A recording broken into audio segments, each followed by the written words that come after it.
अल्लाह ने ये तक बयान किया है कि अगर तुम शैतान के पीछे चलोगे, शैतान के वादों पर एतबार करोगे, तो कल शैतान तुम्हारे साथ क्या करने वाला है। अल्लाह ताला ने कुरान करीम में ये भी खोल कर बयान फरमाया।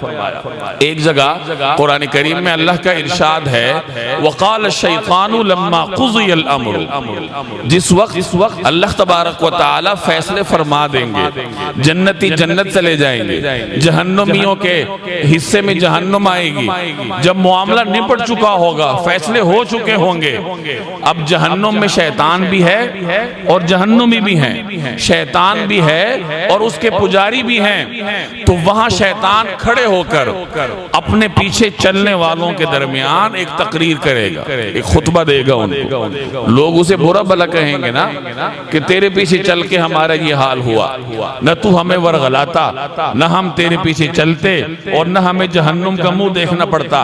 तो वहां शैतान खड़ा होकर लोगों के सामने तकरीर करेगा और अल्लाह ताला ने कमाल रहमत से काम लेते हुए शैतान की वो होने वाली तकरीर पहले से हमें बता दी है कि अगर इस रास्ते पर चलोगे तो शैतान बड़ा बेवफा है, ये तुम्हारे साथ ये करने वाला है। वो क्या कहेगा? वो कहेगा कि लोगों, इन्नल्लाह वअदकुम वअदल हक़्क़ि व वअदतुकुम फअख़लफ़्तुकुम। एक वादा तुमसे अल्लाह ने किया था और एक वादा तुमसे मैंने किया था।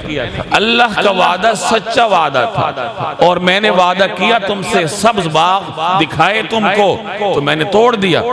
लेकिन ये याद रखो कि मैंने तुम्हारे ऊपर कोई जबरदस्ती नहीं की, मैंने जबरदस्ती तुम्हें अपने पीछे नहीं लगाया, जबरदस्ती न मैंने की न अल्लाह ने तुम्हें जबरदस्ती सिराते मुस्तकीम पर चलाया, बल्कि तुम्हारे सामने दोनों चीजें थी। मेरे वादे भी तुम्हारे सामने थे, अल्लाह जल्ल जलालुहु के वादे भी तुम्हारे सामने थे।